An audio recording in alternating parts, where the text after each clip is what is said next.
So I'm sure that many of you who clicked on this video are already aware of the Avatar series.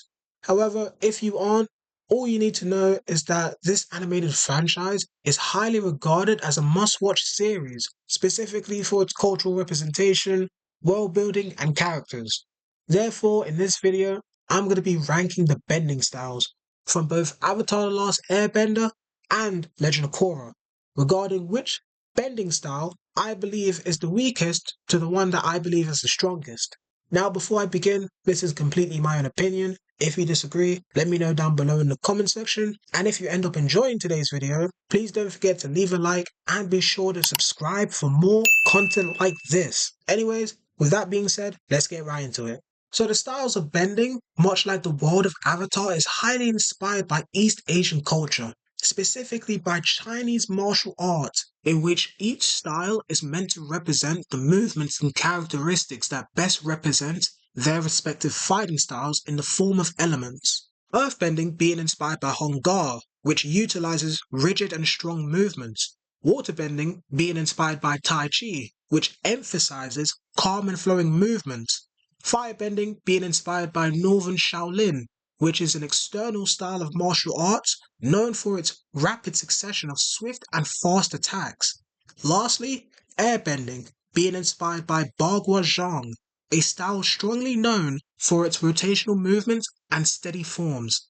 These styles are supernatural telekinetic abilities which manipulates the four elements and is integral to the development of the world that they inhabit. One of the ways to become a bender is to have the ability to manipulate the motion of your chi to mimic the form of a respective element. Chi is basically the equivalent of a person's life energy. Think of it kind of like Dragon Ball's ki or Naruto's chakra. So to begin our list, in the number 4 spot we have firebending. Now, before you say anything, yes, I understand that firebending is a very powerful form of bending. But despite that, it can be argued that firebending is the most dangerous to control. On top of that, firebending probably has some of the most lethal and life-threatening bending variants in the whole entire Avatar verse. For example, we have lightning bending, which is performed in a high sequence of concentrated movements and repetitive motions. Lightning bending is most definitely one of the better variants of firebending, and although it does require some time to charge, when enough energy is gathered, it can definitely leave an impact. Other than being able to gather lightning, you also have lightning redirection. This is another useful technique, but only when you're exposed to lightning. Though it does take a high level of concentration to perform, if done incorrectly, you could potentially lose your life. But combustion bending is without a doubt the most dangerous bending style in regards to self-infliction. Combustion bending is the action of concentrating high levels of compacted energy that projects from the forehead that when makes impact can cause catastrophic explosions. But the problem with this, however, is if you don't fully understand the destructive capabilities of that power or become disoriented, it can affect your concentration, which can lead to you losing whole body parts or even unintentionally ending your own life.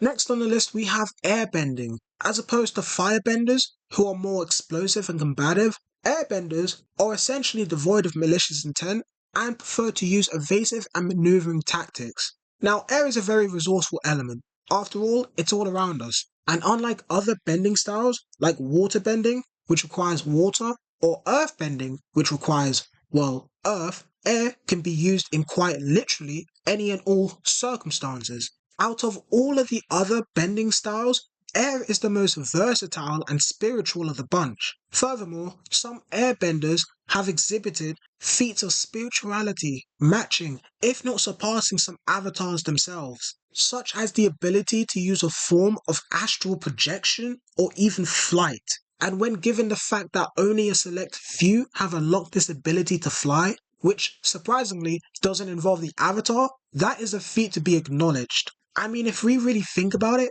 if not for the sole fact that most airbenders are pacifists, they would definitely be a more formidable form of benders. Take Zahir, for example, who has one of the most horrifying abilities to literally draw the air out of a person's lungs, essentially ending their lives in the most terrifying and exasperating way possible. Or Monk Gyatso, who after being invaded by the Fire Nation, was able to take out an entire battalion of firebenders by himself.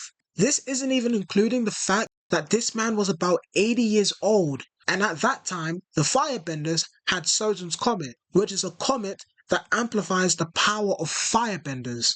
In our number 2 spot, we have earthbending. Although this style primarily concentrates on stiff and rigid movements and is less spiritually inept than the other bending styles, I'd argue that earthbenders are the best at utilizing their powers in both offensive and defensive means. Not only are earthbenders able to hurl giant rocks and boulders, but they can even change the terrain of the earth itself to mold into whatever they can envision. Variants of earthbending include lava bending, which I don't really think I need to explain why that's a lethal ability. I mean, it's lava, but another bending variant of earth is metal bending, which can be used when someone with the heightened senses of touch can essentially locate the impurities of earth in metal and bend that metal to form things like defensive armor or weapons. Moving on to our final spot, you guessed it, we have waterbending. So what makes waterbending so formidable is the variance of waterbending, which includes being able to change the properties of water into ice, basically like matter. You have a liquid and change that liquid into a solid. Another form of waterbending is healing, which uses water to cultivate the chi inside themselves or others to heal physical damage. And the last bending variant of waterbending is bloodbending, which is arguably the scariest and most broken ability of the Avatar verse. In Avatar The Last Airbender, they made this system pretty balanced with the inclusion of a full moon needing to be present in order to use bloodbending. However, in Legend of Korra, they adapted bloodbending to where it's no longer required, going as far as to being able to use bloodbending with only their mind. You have the potential to block the chi of anyone, preventing them from using their bending, which is exactly what Arman uses to permanently take away a person's bending, as opposed to chi blocking, which is temporary.